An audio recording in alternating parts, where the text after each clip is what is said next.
Olá, amigos, colegas, alunos, congressistas. Hoje eu estou aqui com uma grande amiga, que além de ser minha grande amiga, também é uma grande comunicadora, Marcela França. Como que é seu nome completo, Marcela? Marcela Souza França. Mas todo mundo te conhece como Marcela França. Que é o nome da rede social, bonito, é né? verdade. Eu acho Marcela França super imponente, assim, Eu super também bonita. gosto, eu também gosto. Bem, a Marcela também tem um programa, né, Marcela? Eu tenho um quadro na TV Cidade de Itaúna que se chama Direito Previdenciário.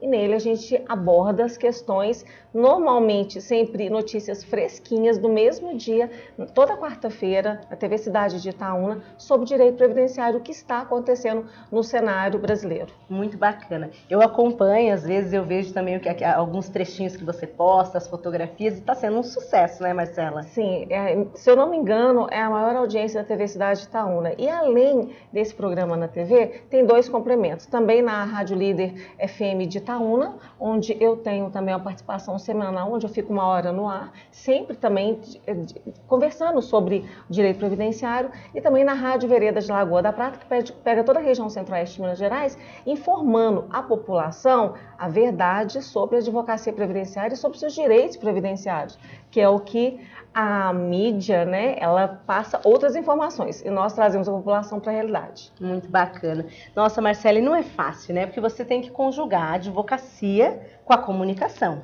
E é um trabalho, não é? É um trabalho. Hoje, felizmente, eu conto com o suporte, que é a TV, que disponibiliza, e as rádios também disponibilizam uma equipe para sempre gravar bem em cima da hora ou no horário. Eu tenho a Estefânia, que me ajuda com as pautas também, porque às vezes a gente precisa pensar em alguma coisa muito rápida. É sempre algum assunto muito fresquinho, não é nada pré-gravado, nada disso. Então, não é nada enlatado. Então, esse apoio me ajuda muito. E acima de qualquer outra coisa, Ana Paula, eu tenho tanto um suporte também na advocacia previdenciária judicial com a minha parceira, que é a Maria Cecília Trópia, e no administrativo, que é a Naura Lavínia. Então, eu tenho a prática tanto administrativa como a judicial. Isso faz o quê? Eu tenho muito conhecimento e prática. Não é muito bacana. E na verdade, né, Marcela, para quem tem esse dom da comunicação como você tem, essa coisa bacana, de além de conjugar o trabalho da advocacia, você ainda está informando a população.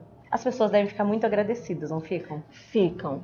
Elas ficam porque na verdade, é uma batalha, porque eu preciso convencê-los que aquela propaganda que eles assistem na TV após uma novela, né, falando que a reforma da Previdência é necessária, precisam daqui tantos anos ninguém vai poder receber, eu tenho que explicar para a população que essa informação não é verdadeira. E muitas vezes as pessoas me questionam, mas o meu contador falou que é preciso, mas a TV, mas o presidente, mas o ministro Paulo Guedes falou que é necessário. Eu falei, olha, ele está de um lado, eu estou do lado de vocês, que são, né, as pessoas, os dependentes do RGPS e do RPPS. Exatamente, a população em si, né, que na verdade é destinatária dessa proteção constitucional.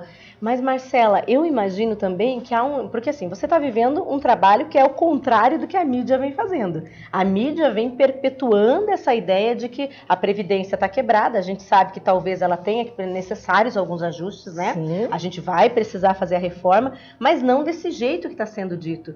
E eu imagino que muitas vezes você seja atropelada pela grande mídia, porque a grande mídia não quer falar disso, a grande mídia não quer debater nesse ponto a ponto que você faz de trazer os impactos. Isso também não deve ser fácil na carreira, né, Marcela? Não é fácil. Inclusive, eu assisti uma live sua, eu só não me recordo qual era o entrevistado, que você falava assim, você falou que você não concordava 100% com a reforma, mas que você apontava, você via alguns pontos que precisavam realmente ser ajustados. Eu lembro bem dessa live que eu assisti, sua, mas a questão é a seguinte, igual, essa semana eu estava, né, antes de entrar no ar, entrou uma propaganda do governo federal na TV, onde eu tenho um quadro de direito previdenciário.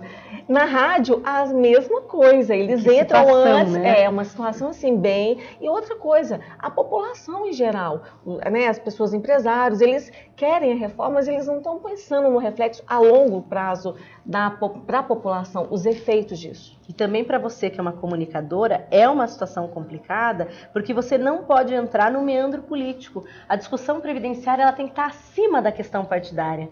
E é muito difícil porque as pessoas partidarizaram isso.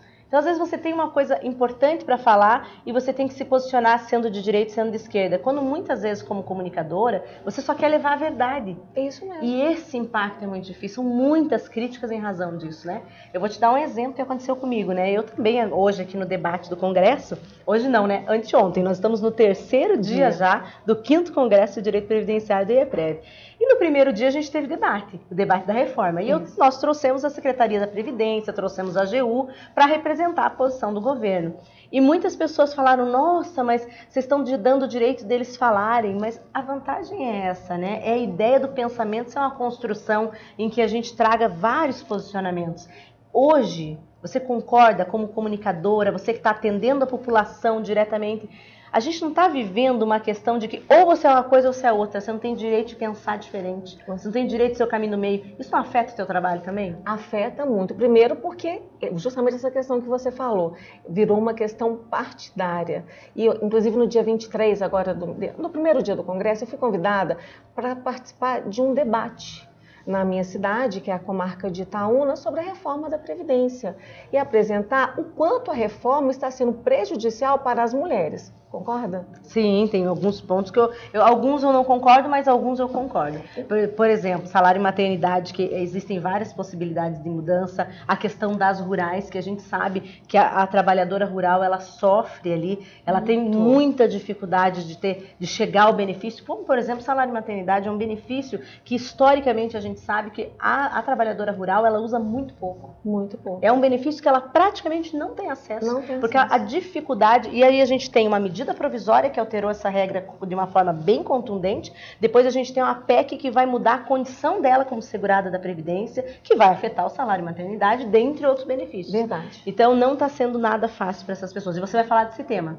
Vou falar também. Não, eu iria falar. Mas quando eu percebi o cenário, era justamente uma questão partidária. Falei, olha, eu não sou direita, eu não sou esquerda. Eu sou pró-trabalhador, eu sou pró-segurado. Em qualquer lugar que eu esteja, seja no mestrado, seja aqui, seja na TV ou na rádio, eu sou pró-trabalhador. É o que me interessa, é a saúde desse trabalhador. Sim. A gente convive, né, com pessoas de todas as áreas, desde o trabalhador rural até o idoso que não possui nenhuma renda. Então, tudo isso é muito delicado. E, felizmente, eu tenho acesso a todos os benefícios previdenciários. Então, isso me dá uma experiência ainda maior, mas sem me vincular a nenhum partido. Com certeza. E eu acredito muito nisso também, que o debate que ele está... Claro, a gente não vai deixar de analisar politicamente a sociedade, mas sem partidarizar isso, porque empobrece o discurso, né? Empobrece o debate, a gente deixa pontos que são importantíssimos de fora, e às vezes aquele ponto que deveria realmente ser levado em consideração não é, por causa do interesse de uma ou de outra classe, sem levar em conta o bem-estar comum, a política pública, o direcionamento. Não está sendo fácil, né? Acredito que esse trabalho de comunicação não é fácil. Eu também vou aproveitar aqui e contar para você que eu tenho esse programa da live, né? Que você sabe, toda segunda-feira, o bate-papo previdenciário. E tem acontecido uma coisa bem engraçada. Às vezes eu falo de um determinado tema e os comentários, às vezes agredindo, eles são alguns de direita, outros de esquerda. E aí eu chego à conclusão que as pessoas elas não estão preparadas para ouvir o diferente, porque tanto a direita quanto a esquerda está me xingando. Eu falo, nossa, nenhum dos lados gosta. Por quê? Porque às vezes a gente está trazendo a verdade, e a verdade no mundo que a gente vive hoje é uma verdade que não interessa. Não interessa, é o que eu venho falando muito para a população. Essa é a minha interpretação. Então, para mim, é um cenário, esse cenário político, esse cenário da reforma, ele é apenas uma cortina de fumaça para uma questão financeira do governo federal. Na minha opinião, acho que na sua também, a reforma não precisaria ser tão drástica e tão célere como o governo quer passar. Mas o governo precisa capitalizar. Ao invés de ele cobrar de quem deve, dentre outras tantas mudanças que ele poderia fazer, não. Quem está pagando o pato, a grande maioria são os servidores, né, quem tem os maiores salários, e a população de baixa renda. E resolve-se a dívida pública como se fosse uma dívida exclusivamente previdenciária. E a gente sabe que o grande déficit está na dívida pública como um todo, e não na dívida previdenciária exclusivamente. Então é bem complicado de debater, mas eu tenho certeza que a gente não pode perder o ânimo. Muitas vezes a gente cansa. Eu canso, acredito que você cansa também, porque às vezes você está ali levando uma informação, levando um assunto sério e algumas pessoas ou levam na brincadeira ou tentam fazer uma sátira, um deboche daquele comentário. Tirar a sua credibilidade. Isso, diminuir a autoridade do que está sendo dito, exatamente. O que é gravíssimo também, né? Muito. Porque quando você tira a credibilidade do debate, você consegue tirar a importância do que está sendo dito e colocar aquilo num segundo plano. Mas, Marcela, vamos aproveitar que a gente está aqui no Congresso. Eu queria te perguntar se você está gostando do Congresso, se você quer mandar um abraço aqui para os nossos congressistas, nossos alunos. Quem está em casa e perdeu o ano que vem, não pode perder, que está muito bacana. Queria que você deixasse uma mensagem para eles. Então, Ana Paula, eu gostei muito do Congresso, principalmente dessa mesa de debate. Ela enriqueceu. Por mais que o outro lado não nos agrade, ele foi muito bem recebido.